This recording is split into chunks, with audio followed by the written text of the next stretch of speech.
பள்ளியோட முதல்வர் அவர்களே, இங்கே உங்களுக்கு சிறப்பு விருந்தினராக வருகின்ற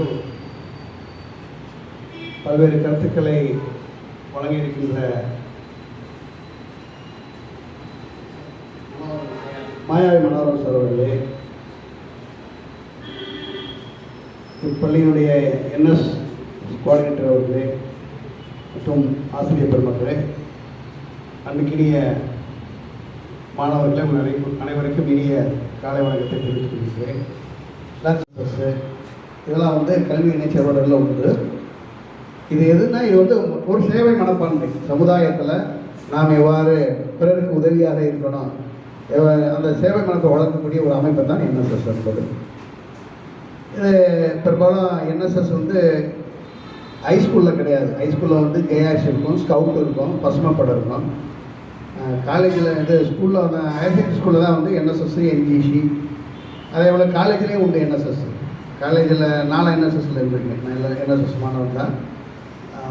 நான் பிஎட் காலேஜில் மதுரை தியாகராஜ காலேஜில் படிக்கிறதுல என்எஸ்எஸ்லேருந்து 10 நாள் முகாம், அது அலுவலக கோயிலில் நான் இருந்தது. அப்போலாம் நைட்டெல்லாம் அங்கே ஸ்டே பண்ணுவோம்.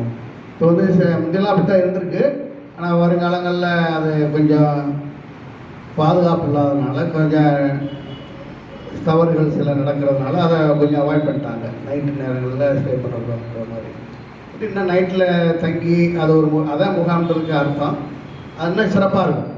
பகலில் நல்லா வேலை பார்த்துட்டு, அதே போல் மத்தியானம் சாப்பிட்டு, மற்றபடி இந்த மாதிரி ஸ்பீச் யாரும் கருத்தாளர்களை கொண்டு பல்வேறு துறைகள் சார்பாக உங்களுக்கு மருத்துவத்துறை, அதே மாதிரி இதில் நம்முடைய காவல்துறை, ஆர்டிஓ ஆஃபீஸு, ஃபயர் ஆஃபீஸ், இப்படி ஒவ்வொரு துறையிலேருந்து முக்கியஸ்தர்களை அழைச்சி அது சம்மந்தமான அவேர்னஸ் உங்களுக்கு கொடுப்பாங்க. அதை விட இரவு என்ன பண்ணுவாங்கன்னா, அந்த என்டர்டைன்மெண்ட் மாணவர்கள் இப்போ நீங்கள் 25 பேர் 50 பேர் இருக்கோம்னா, அவங்க கல்ச்சுரல் ப்ரோக்ராம் நடக்கும். அவங்க தனித்திறமைகளை கவர்மெண்ட்டு நைட் நல்லா சாப்பிட்டு ஜாலியாக படுத்துக்கிட்டு அப்புறம் காலையில் இருந்துச்சு. அப்படி அது ஒரு ஜாலியான விஷயம் தான். அது இப்போ காலச்சூழலில் அது இல்லை, நிப்பாட்டிட்டாங்க. இருப்பினும் நீங்கள் இந்த பருவத்தில் படித்தா மட்டும் போதாது. ஒரு பண்பாடு உள்ள, ஒரு ஒழுக்கமுள்ள, ஒரு பிறருக்கு சேவை மனப்பான்மை செய்யக்கூடிய தொண்டுள்ளம் கொண்ட மாணவர்களாக உருவாக வேண்டும். ஏன்னா இன்றைய மாணவர்கள் நாளைய தலைவர்கள். பெரிய பெரிய பொறுப்புக்கு வரக்கூடிய இடத்துல இருக்கீங்க. இதில் எத்தனை பேர் நீங்கள் மாவட்ட ஆட்சியராகவோ, பொறியாளராகவோ, இல்லை அரசியல் தலைவராக இருக்கின்றீங்க. ஒவ்வொருத்தரும் ஒரு எய்மில் இருப்பீங்க. நிச்சயம் நீங்கள் ஒரு சமுதாயத்துக்கு நம்மளால் முடிஞ்ச உதவிகளை செய்யணும். அதனுடைய நோக்கம் தான் இந்த என்எஸ்எஸோடைய நோக்கம். இப்போ அதனுடைய சாராம்சம் உங்களுக்கு இங்கே பொது சேவை என்பது கிளீனிங் ஒர்க்கு உங்களுக்கு பெரும்பாலும் வச்சுருப்பாங்க. அதோட ரத்த தான முகாம், அதில் பங்கு பெற்று பிறருக்கு உதவி செய்யறது, ரத்தம் கொடுக்குறது, உங்களுடைய என்எஸ்எஸ் செயல்பாடுகள்லாம் பள்ளிக்கூடத்தில் உங்களுக்கு அடிக்கடி செயல்படுத்தியிருப்பீங்க. அதே போல் அந்த பொது திருவிழாக்கள், ஃபங்க்ஷன், அரசு விழாக்களில் உங்களை பாதுகாப்புக்காக, ஒழுங்குபடுத்துறதுக்காக அவங்களெல்லாம் பயன்படுத்துவாங்க. அதில் டிராஃபிக்னு சொல்ல போனால் சில நேரங்களில் டிராஃபிக்கு ஒழுங்குபடுத்துறதுக்கு கூட உங்களை யூஸ் பண்ணுறாங்க.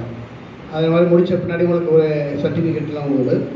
அதை வச்சு நீங்கள் பின்னாடி ஏதாவது ஒரு இதுக்கெல்லாம் அதை ஒரு ப்ரியாரிட்டி கொடுப்பாங்க. என்எஸ்எஸ் சர்டிஃபிகேட்டு இருந்துச்சுன்னா அதுக்கு ஒரு இது உண்டு, வேல்யூ உண்டு.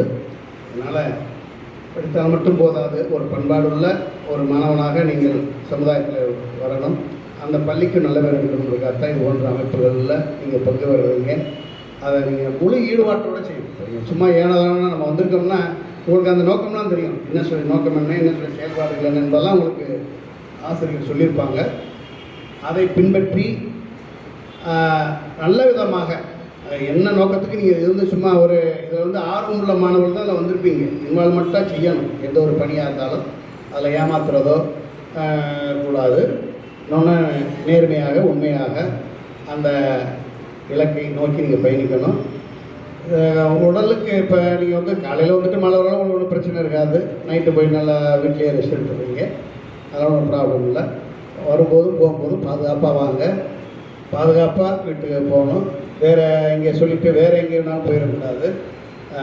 அதனால் இந்த முகாமில் உங்களுடைய அந்த பணி சிறக்க கிட்டத்தட்ட 7ஆம் தேதி வரை இருக்குது.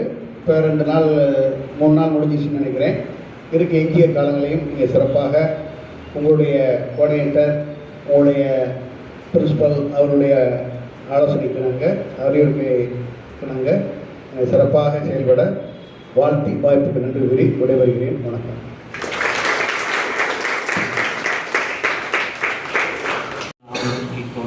அவரை வந்து நாங்கள் வரவேற்கிறோம்.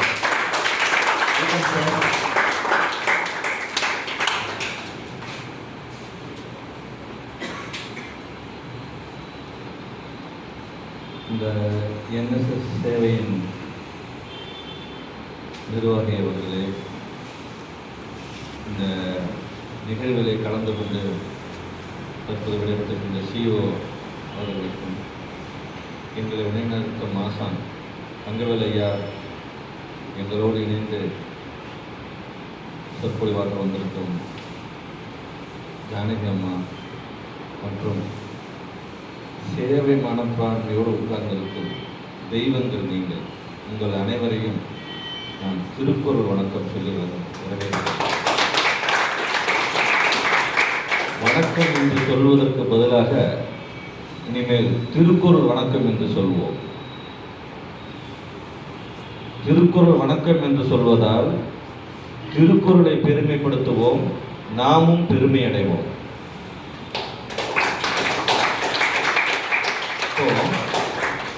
நான் ஒரு நிகழ்ச்சிக்கு வர்றது அழைச்சிருக்காங்க, நான் வந்திருக்கேன். ஆனால் இது போன்ற இப்போ இங்கே வந்ததுக்கு அப்புறம் தான் எனக்கு தெளிவாச்சு. எனக்கு ரொம்ப பிடித்தமானது எதுன்னா, இப்போ நீங்கள் தேர்ந்தெடுத்திருக்கீங்களே சேவை, எனக்குள்ள ஊறிட்டு இருக்கிற ரத்தத்தில் கலந்தது. ஈதல் இசைப்பட வாழ்தல் அது அல்லது ஊதியம் இல்லை உயிருக்கு. எந்த தொழில் யார் வேண்டுமானாலும் தேர்ந்தெடுக்கலாம். ஆனால் உங்களை போன்ற இந்த நிலையை லட்சத்தில் ஒருத்தர் தான் தேர்ந்தெடுப்பாங்க. அருமையாக சொன்னார்கள். உங்க பள்ளியுடைய எண்ணிக்கை எத்தனை? சிஓ கேட்டாரா எண்ணிக்கை எத்தனை? அதுல 30 பேர் வந்திருக்கீங்கன்னா நீங்க 30 பேரும் எப்படி இதை தேர்ந்தெடுத்தீர்கள்? உங்களுக்குள் அந்த உணர்வு உண்டு, சேவை மனப்பான்மை உண்டு. துறை எதுவாக இருந்தாலும் அந்த துறை சார்ந்த சேவையோ அல்லது துறைக்கு அப்பாற்பட்ட சேவையோ தேவை. நீங்க இங்க யாருக்காவது உதவி செஞ்சீங்கன்னா உங்ககிட்ட இருந்த உதவி வாங்கிக்கிறவங்களுக்கு சிறப்பு. இப்ப நீங்க வெளியெல்லாம் கூட்டி சுத்தம் பண்ணீங்க, அந்த இடத்துக்கு சிறப்பு, அந்த இடத்தின் சொந்தக்காரருக்கு சிறப்பு. ஆனால் நம்ம எல்லாம் காக்கக்கூடிய அறம் ஒன்று இருக்கு இல்லையா? ஏதோ ஒரு பொதுவான ஒரு சக்தி, அது தெய்வம், அது நம்மை கண்காணிக்கும். நாம் செய்யக்கூடிய உதவிகள் எல்லாம் நம்முடைய கணக்கிலே அங்கே வைக்கப்படும். நாம் அந்த பலனை பார்த்தது செய்யறதில்லை. நமக்குள்ள இருக்கக்கூடிய உணர்வு உதவி செய்ய தூண்டுகிறது. அந்த உதவி என்பது பொன்னாகவோ பொருளாகவோ இருக்க வேண்டிய என்பதல்ல. உங்கள் மாதிரி உடல் உழைப்பாலும் நல்ல வார்த்தைகளாலும் கூட உதவலாம். சேவை என்பது எல்லாவற்றையும் சேர்த்துதான். நடக்க முடியாதவங்களை தூக்கிட்டு போய் விட்டா அதுவும் சேவைதான். வழி தெரியாதவங்களுக்கு வழிமுறை சொல்லி கொடுப்பதும் வாய் வார்த்தையும் சேவைதான். ஆனா எனக்கெல்லாம் நீங்கெல்லாம் கடவுள் மாதிரி தெரியுறீங்க. அதுவும் இந்த வயசுலேயே இந்த பண்போடு நீங்க இருக்கும்போது நீங்களாம் நிச்சயமா நம்ம நாட்டுல நம்ம சிஓஐயா பேசும்போது என்ன சொன்னாரு? நீங்க நாளைக்கு மாவட்ட ஆட்சித்தலைவராக வரலாம், ஆட்சியராக வரலாம், எப்படி வேணாலும் எந்த அரசியல் பொறுப்பில் வரலாம், நிர்வாகியாக வரலாம், எதுவாக வேண்டுமானாலும் வரலாம். கல்வியோடு கூடிய ஒழுக்கமும் மனித நேயத்தையும் கற்றுக்கொள்ள சொன்னார். ஆனால் அவர் சொல்வதற்கு முன்பாகவே உங்களது வழிகாட்டிகள் ஆசிரியர்கள் உங்களுக்கு கற்றுக் கொடுக்கிறார்கள். உண்மையில திரும்பவும் சொல்றேன், இது மேடை பேச்சல்ல. உண்மையில சேவை செய்வது என்பது நீங்கள் உங்களுக்கு தெரிஞ்சவங்களுக்கு சேவை செய்தால் அது உங்களுக்கு நல்லது. நீங்கள் அறியாதவர்கள் உங்களுக்கு தெரியாதவங்களுக்கு சேவை செஞ்சீங்கன்னா உங்கள் சந்ததிக்கு நல்லது. நீங்க இங்க உதவி செய்தால் உங்க தந்தை இங்க யாருக்காவது ஒரு உதவி செய்வாரு. நீங்க டெல்லியில போய் படிச்சுட்டு இருக்கும்போது அங்க நீங்க கஷ்டப்படும் போது யாராவது ஒருத்தர் உங்களுக்கு உதவி செய்வார். புரியுதா? உங்க அப்பா இங்க செய்யற உதவி உங்களுக்கு டெல்லியில வந்து கிடைக்கும். இது எப்படி? அதுக்கான ஒரு நிகழ்வை நான் சொல்லிடுறேன். இது நடந்தது ஒரு 15 வருடத்துக்கு முன்பாக. நான் கோயம்புத்தூர் இருக்கும்போது ஒரு 2 வீலரில் பெரிய பேரூர்னு சொல்லி ஒரு ஊருக்கு நான் போயிட்டு இருக்கேன். அது கொஞ்சம் காட்டு வழி.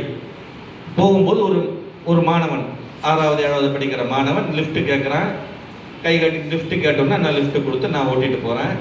போகும்போது கேட்குறேன், ஏன் தம்பி இந்த காட்டுக்குள்ளே நீ நடந்து போறியே, எங்கே போய் படிக்க போகிறேன்னா, இன்னும் 2 கிலோமீட்டர் தள்ளி இருக்குல்ல பேரூர், அந்த பள்ளியில் போய் படிக்க போகிறேன் ஏன் சொல்லி. சரின்னு கொண்டு போய் இறக்கி விடும்போது கேட்குறேன், தினமும் இப்படி தான் வருவியான்னு. ஆமாம், நடந்து தான் வருவேன். மழை வந்துட்டா என்ன பண்ணுவேன், எங்கேயாவது ஒதுங்கி நிற்பேன். ரொம்ப மழை வந்துட்டா வீட்டுக்கு போயிடுவேன். ஆக நீ பள்ளிக்கு போறதுக்கு தினம் ஒருவர் உதவுகிறார்கள். இந்த NSS அமைப்பை சார்ந்தவர்கள் அல்லது அதனுடைய எண்ணங்களை கொண்டவர்கள்.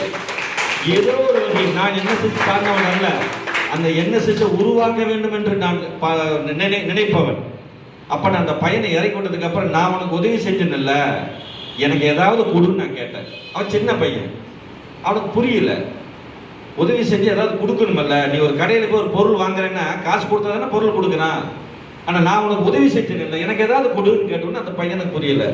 அப்புறம் அவன் தடுமாற்றத்தை பார்த்துட்டு சொன்னேன், நான் உனக்கு உதவி செஞ்சேன்ல, அதே மாதிரி இன்னைக்கு சாயங்காலத்துக்குள்ள நீ யாருக்காவது உதவி செய்யணும்.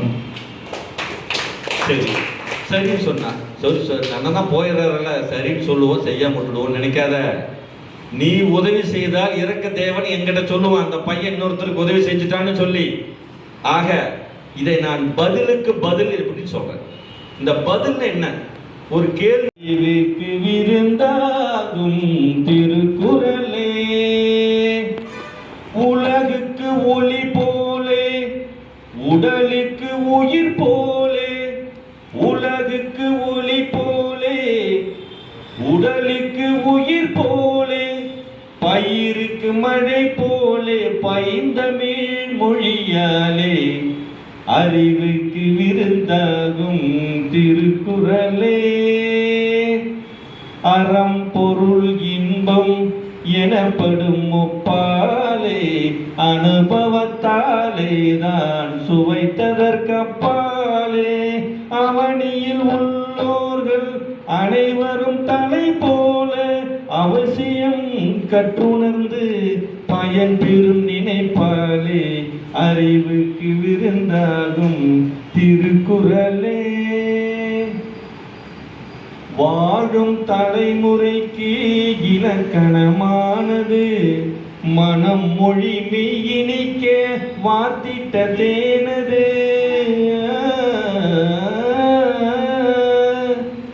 வாழும் வழிமுறைக்கு இலக்கணமானது, மனம் மொழி மெய்யினிக்க வாத்திட்ட தேனது, வானகம் போல் விரிந்த பெரும் பொருள் கொண்டது, வானகம் போல் விரிந்த பெரும் பொருள் கொண்டது, எம்மதத்திற்கும் பொதுவென்னும் பாராட்டை கண்டது, அறிவுக்கு விருந்தாகும் திருக்குறளே, வள்ளுவர் ஆக்கி நமக்கு அறிவுக்கு விருந்தாகும் திருக்குறளே, திருக்குறளே, திருக்குறளே.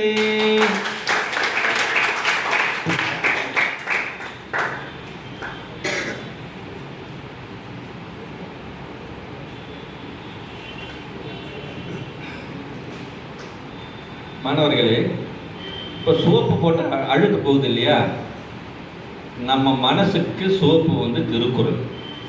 திருக்குறளுங்கிற சோப்பு நம்ம எண்ணத்தில் இருந்தால் அந்த எண்ணத்தில் இருக்கக்கூடிய மாசு அகன்றுவிடும், அறநெறியில் வாழலாம், நல்ல சிந்தனை வரும்.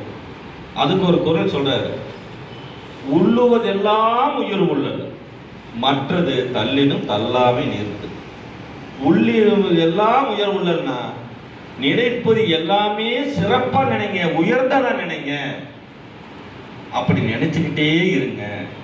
ஒருவேளை சிறப்பா நினைச்சும் நல்லது நடக்கலையே நினைச்சாலும் மறுபடியும் நல்லதாக நினையுங்கள். ஒருபோதும் அந்த சிந்தனையிலிருந்து அகன்று விடாதீர்கள்.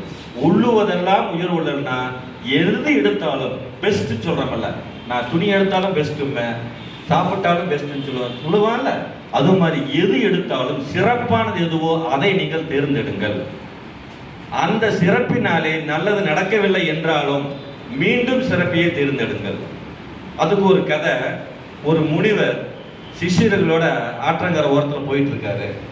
அப்போ அந்த ஒரு மரத்து மேல இருந்து ஒரு தேள் தண்ணீர் விழுந்துருது. அது சாக துடிக்கிறத பார்க்குறாரு முனிவர். கையில் எடுக்கிறாரு காப்பாற்றுறதுக்காக. அது கொட்டுது. தேள் கொட்டுமல்ல, கொட்டும். ஐயோன்னு கையை உதறாரு. மறுபடியும் அந்த தேள் தண்ணிக்குள்ளேயே விழுந்துருது. மறுபடியும் அதை எடுக்கிறாரு காப்பாற்றுறதுக்கு. மறுபடியும் கொட்டுது. அப்போ சிஷ்யர் கேட்குறாரு, குருவே அந்த தேள் கொட்டிக்கிட்டே இருக்குல்ல, நீங்க ஏன் அதை காப்பாற்ற நினைக்கிறீங்கன்னு கேட்கும்போது குரு சொல்றார், உங்களை மாதிரி சேவை செய்யணும், பலன் எதிர்பார்க்க வேண்டாம். அதுடைய குணத்தை அது காட்டுது, நம்முடைய குணத்தை நாம் காட்டுவோம். தேவனுடைய குணம் என்ன? கொட்டுவது. நம்முடைய குணம் என்ன? காப்பாற்றுவது. அப்புறம் அதை காப்பாற்றி விட்ட உடனே அது சந்தோஷமா போகுது. அதை பார்த்து முனிவர் சந்தோஷப்படுகிறார். ஆக நம்முடைய குணம் என்று எந்த நிலையிலும் மாறக்கூடாது. நல்லதை நினைச்சு நல்லதை செய்யணும்னா உங்களை மாதிரி இருக்கிறவங்களுக்கு சுலபமானது. மற்றவர்களுக்கு நம்ம பாடம் கொடுக்கணும். எப்போ நீ சேவைக்குள்ள வந்துட்டீங்களோ அப்பவே உங்களுக்கான சொர்க்க கதவு மிக அருகாமையில் இருக்கிறதுன்னு அர்த்தம். இந்த துறை இருக்கு இல்லையா, சேவை செய்யக்கூடிய அந்த மனப்பான்மை, அது மிகப்பெரிய அருட்பெரும் செல்வம். அது கிடைக்காத மற்றவங்களுக்கு. தம்பி தானாகவே உங்க மனசுல அமர்ந்திருக்கு. நீங்க நல்லதை நினைச்சா நல்லது நடக்கும் அப்படிங்கிறதுக்கு இன்னொரு கதையை சொல்றேன் பாருங்க. ஒருத்தன் வந்து காட்டு வழியில வேற ஒரு ஊருக்கு போயிட்டு இருக்கிறான். அப்படி போகும்போது வெயில் அதிகமா இருக்கு. அப்ப என்ன பண்றான், ஐயோ எங்கேயாவது உட்கார இடம் கிடைச்சா பரவாயில்லையே அப்படின்னு சொல்லிட்டு பார்க்கும்போது அது நல்ல ஒரு பெரிய மரம். அந்த மரத்துக்கு கீழே போய் உட்கார்றான். அந்த மரத்துடைய தன்மை என்னன்னா, கேட்கிறதையெல்லாம் கொடுக்கக்கூடிய மரம் அது. அது அவனுக்கு தெரியாது. அப்ப அவன் ஓய்வு எடுக்கலாம் அப்படின்னு சொல்லிட்டு அந்த மரத்துக்கு கீழே உட்கார்றான். உட்கார்ந்துட்டு இருக்கும்போது ஐயோ அழகா இருந்தது, நல்லா காத்தெல்லாம் வீசுது, பசுமையான மரம், சரி தண்ணி இருந்தா பரவாயில்லையே அப்படின்னு நினைச்ச உடனே ஒரு தண்ணி பாட்டில் அங்கே வந்து நிற்குது. ஆனால் தண்ணி வந்துருச்சுன்னு எடுத்து குடிக்கிறான். அருமையா இருக்கேன், பசிக்குதே, சாப்பாடு இருந்தா நல்லது அப்படின்னு சொன்ன உடனே பல வகையான சாப்பாடு அவனுக்கு முன்னாடி வந்து இருக்கு. அதை எடுத்து சாப்பிட்டு முடிச்சோடனே ஒரு தூக்கம் போடணும், ஒரு கட்டில் இருந்தா பரவாயில்லையே. உடனே ஒரு கட்டில் வருது. ஒரு தூக்கம் போடுற எழுந்திருக்கிறான். தூக்கம் எழுந்திரிச்சோன்னா போய் ஏதாவது ஒரு கலை நிகழ்ச்சியை பார்த்தா பரவாயில்லையே. அதே மாதிரி ஒரு கலை நிகழ்ச்சி நடந்து எல்லாம் நடந்து, ஆகா எவ்வளவு அருமையா இருக்கு, சொந்த ஊருக்கே நம்ம போக வேண்டாம், இங்கேயே நம்ம இருந்துக்குவோம், சந்தோஷமா இருந்துக்குவோம், ஜாலியா இருந்துக்குவோம் அப்படின்னு நினைச்சிட்டு இருக்கும்போது இவ்வளவு நல்லா இருக்கு. அப்புறம் திடீர்னு ஏதாவது புலி சிங்கரா வந்துட்டா அப்படின்னு நினைச்ச உடனே என்ன ஆகும்? வருமா வராதா தம்பிகளா? வருமல்ல. அவர் நினைச்சதெல்லாம் வருமல்ல. புலி சிங்கம் வந்துருச்சு. ஐயோ என்னது புலிசுங்க வந்துருச்சு. அது மறையட்டும்னு நினைச்சிருந்தாலும் மறைஞ்சிருக்கும். ஐயோ புலிசுங்க வந்துருச்சு, நம்ம சாப்பிட்டுட்டு என்ன பண்றது, கொண்டுட்டு என்ன பண்றதுன்னு நினைச்சான். அதை கொண்டுடுச்சு. அப்போ அவன் வாழ்க்கை அவனே முடிச்சானா? உயர்வானதே நினைச்சிட்டு இருக்கிறவருக்கு உயர்வானதே நினைச்சது. எப்போ தாழ்வானதை நினைச்சானோ அதுவும் நடந்தது. ஆக உள்ளுவதெல்லாம் உயர்வு உள்ளது. நாம் அந்த வழியை கடைபிடிக்க வேண்டும். ஒரு விவசாயி தான் நிறைய சம்பாதிக்கணும் அப்படிங்கிறதுக்காக ஆண்டவனை கும்பிட்டுட்டே இருந்தானா. ஆண்டவனுக்கு கோபம் வந்துருச்சு. நேரம் வந்தார், என்னப்பா வேணும் உனக்கு? இல்லைங்க நான் பயிர் போடுறேன், சரியா அது விளைச்சலே கிடைக்க மாட்டேங்குது, அதனால எனக்கு நல்ல பசுமையான நிறைய பயிர் நல்லா தளதலான்னு வரணும், செழிப்பாக இருக்கணும். சரி அவ்வளோதானே, உன் பயிர் செழிப்பாக இருக்கணும், சரி உனக்கு வரம் கொடுத்துட்டேன் அப்படின்னு சொல்லிட்டு ஆண்டவன் மறைஞ்சார். இவன் அதே மாதிரி நாற்று நடுறான். சுற்றி இருக்கிறவங்களும் நாற்று நடுவாங்கல்ல, இவன் உழைக்கிறதே இல்லை. அந்த நாற்று அப்படியே தளதலான்னு வளருது.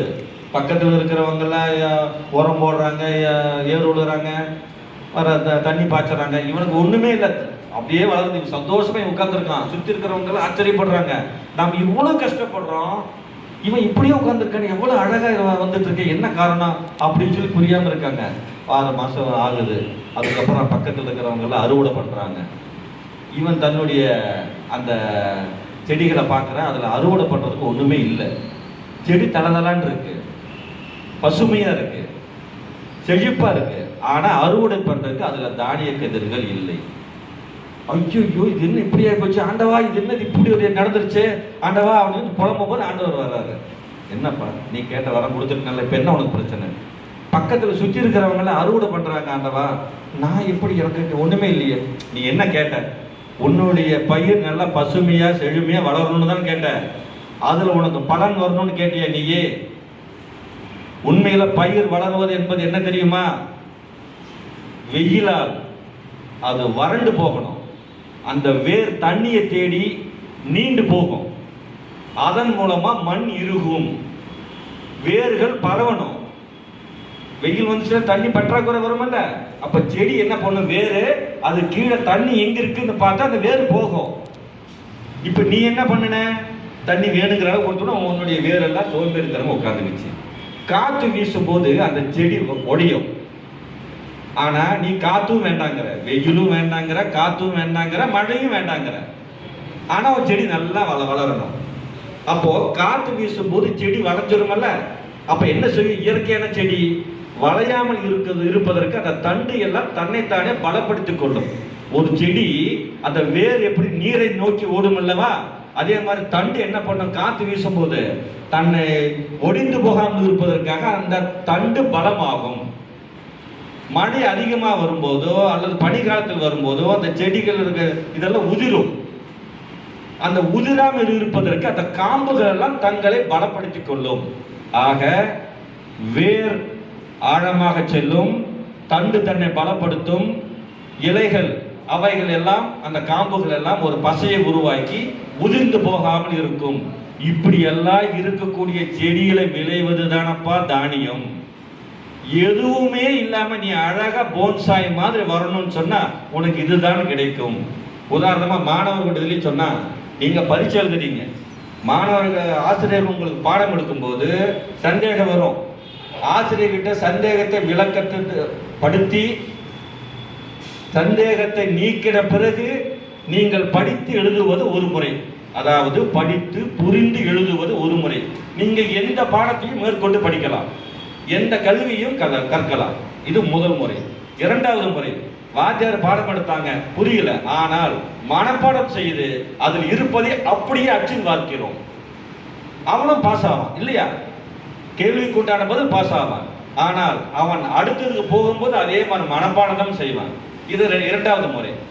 மூன்றாவது வழி, படிக்கவும் இல்லை, புரியவும் இல்லை, பக்கத்தில் பார்த்து எழுதுவது, விட்டு எழுதுவது, அவனும் பாஸ் ஆகிறான். இதில் நிலையானவர்கள் யார்? படித்து புரிந்து எழுதுகிறார்கள் அல்லவா? கடினப்பட்டு கஷ்டப்பட்டு உழைச்சு வந்த நிலைதான் நமக்கு நீடிக்கும். மாணவர்களே, கஷ்டப்பட்டு உழைச்சு லாபம் நஷ்டம் எல்லாத்தையுமே வேறு சிந்தி கஷ்டப்படாமல் உழைச்சது நம்மளை காப்பாற்ற முடியாது. பணம் யாருக்கு வேணாலும் ஒரு, இப்போ நடத்துக்கு போகும்போது ஒரு கீழே ஒரு துண்டு பேப்பர் கிடைக்கிறது குழந்தைங்களா, அதை எடுத்து பார்த்தா லாட்டரி சீட்டு, அதில் 1 கோடி ரூபா பரிசு கொடுத்துருக்கு. அந்த பணத்தை நம்ம வாங்கிக்கலாம், எப்படி காப்பாற்றுறது? அப்போ என்ன, நம்ம நிம்மதி பறிபோகும். படிப்படியாக வளரக்கூடிய வளர்ச்சி தான் நமக்கு நிரந்தரம். ஆக எந்த ஒன்றையும் நாம் முறையாக கற்று அதன் மூலமாக வரக்கூடிய வளர்ச்சி தான் நிரந்தரமானது. நீங்கள் உங்கள் கல்வியோடு சேர்ந்து இந்த சேவை மனப்பான்மையை கொண்டு வந்து நீங்கள் பயின்று வருவதால் நிச்சயம் உங்களுடைய எதிர்காலம் மிக சிறப்பாக இருக்கும். நீங்கள் எந்த கல்வியும் கற்கலாம், உங்களுக்கு யாரேனும் ஒரு இடத்தில் உதவி கொண்டே இருப்பார்கள். நீங்கள் விரும்ப விட்டாலும் கூட நீங்கள் ரோடை கிராஸ் பண்ணுறதுக்கு தயங்கும் போது, தம்பி கேன் ஐ ஹெல்ப் யூ அப்படின்னு கேட்பாங்க. புரியுதுங்களா? நீங்க செய்யக்கூடிய உதவி உங்களுக்கு திரும்ப வரும். மாணவர்களே, ஏதோ ஒரு வகையில் திரும்பி வரும். ஆகவே உங்களுடைய இந்த சேவை மனப்பான்மை என்ற இந்த பயணத்தை தொடர்ந்து செய்யுங்கள். உங்களுடைய வாழ்க்கை எதிர்காலம் சிறக்க நான் மனதார வேண்டிக் கொண்டு விடைபெறுகிறேன்.